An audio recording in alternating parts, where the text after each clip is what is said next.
And joining us now for his take on all this, the ranking Republican on the Senate Armed Services Committee, John McCain. Senator, you got to help me out here. The president of Libya says that this was something that had been in the works for 2 months, this attack. He blames it on al-Qaeda. Susan Rice says that the State Department thinks it is some sort of a spontaneous event. What do you make of it? Most people don't bring rocket-propelled grenades and heavy weapons to a demonstration. That was an act of terror. And for anyone to disagree with that fundamental fact, I think, is really ignoring the facts. Now, how long it was planned and who was involved, but there's no doubt there was extremists, and there's no doubt they were using heavy weapons, and they used pretty good tactics, indirect fire, direct fire, and obviously they were successful. Could I just say that our prayers are with Chris Stevens and Glenn Doherty and Tyrone Woods and Sean Smith, who gave their lives. I met Chris Stevens in Benghazi during the fighting. He was putting his life on the line every day. He was living in a hotel. I was with him on July 7th when the Libyan people voted.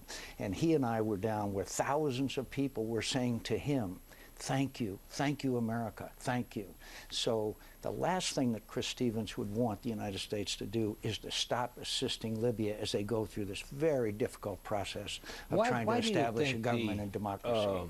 Is there something more going on here than a difference of opinion when the administration spokesman today says that she believes and the administration believes this was just a spontaneous act? How spontaneous is a demonstration when people bring rocket-propelled grenades and heavy weapons and have a very tactically successful military operation? But there's so many things that we need to cover, but the fact is that the United States is weakened. And, you know, it was Osama bin Laden that said, when people see the strong horse and the weak horse, people like the strong horse. Right now, the United States is the weak horse. In Iraq, it's unraveling. In Iraq, al-Qaeda is coming back. It is in danger of breaking up into Sunni Shia and Kurd. By the way, Iranian flights are overflying Iraq with weapons for Bashar Assad. In Afghanistan, again, you just saw it. The worst thing for any military morale is these killing by your allies that continue to escalate. It's unraveling because all we tell the Afghan people is we're leaving. We don't tell them we're succeeding, we tell them we're leaving. In Syria, 20,000 people have been massacred. These people cry out for our help. They've been massacred, raped, tortured, beaten, and the President of the United States will not even speak up for them, much less provide them with the arms and equipment for a fair fight when Russian arms are flowing in, Iranian help, and Hezbollah on the ground. So finally, what is it that we're doing wrong here? Well, it's disengagement. Prior to 9/11, we had a policy of containment. Then after 9/11, it was confrontation with the terrorists and al-Qaeda. Now it's disengagement. Every time you just saw the spokespersons, we're leaving Iraq, we're leaving Afghanistan, we're leaving the area.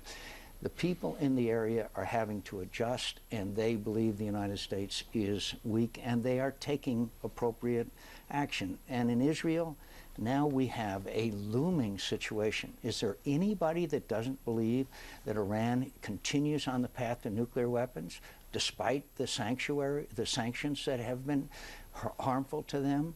And here we are in an open fight with the Prime Minister of Israel. Well, let's just talk about that. Could I just say, we keep telling the Israelis not to attack. Shouldn't we be telling the Iranians that we are together and that there are boundaries that they can't cross? Instead, we're in a continuous public dispute with our closest ally. Well, let's just talk about that a little bit. Sure. The Prime Minister says he wants the United States to announce a red line, to say to Iran, if you go beyond this point in your development of weapons, then that's too far, and we won't tolerate that. Yes. What is that line, and what should it be? When they've reached, in the Israelis' view, when they've reached a level where they can quickly assemble a nuclear weapon. Apparently, in the administration's view, it's when they have a nuclear weapon. Now, that's a big difference. And the Israelis' great fear is that at some point, the Iranians are able to conceal and develop weapons to the degree that they militarily can't stop that. So then they'd have to rely on us. Do you think that the Israeli government right now would readily rely on us? I don't think so. So what should we do? Should we just tell the Israelis, look, we're with you guys. If you think we need to go, then we need to bomb. Yes, and there should be agreement. And there should be agreement where that point is. But most of all, let's reassert American leadership in the region. Let's point out that this wasn't a video that caused this. It's a fight, a struggle in the Arab world between the Islamists and the forces of moderation. And they want America disengaged. We need to assist these people. Obviously, we have the right and should demand the host nation provide security. But we should be assisting these countries. And the fact is that for us to say it's all about a video, look, one of our fundamentals is freedom of speech, and that's what the Arab Spring was about, to bring about an end to the censorship by their government, among other things. So it's not a video. And by the way, I predict you there'll be many, many videos that'll be out there.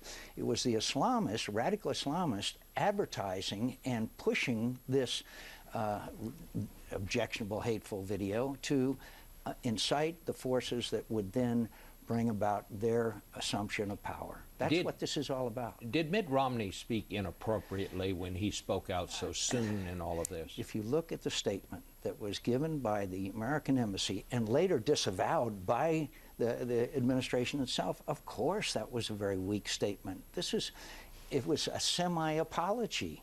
We shouldn't be apologizing for freedom of speech. We should be saying we demand freedom of speech for these people. That's one of the fundamentals of democracy. So the lack of symmetry on the part of the media in this campaign on this issue and on Medicare and others is it's just saddening to me. Let me just go back to the business with Israel.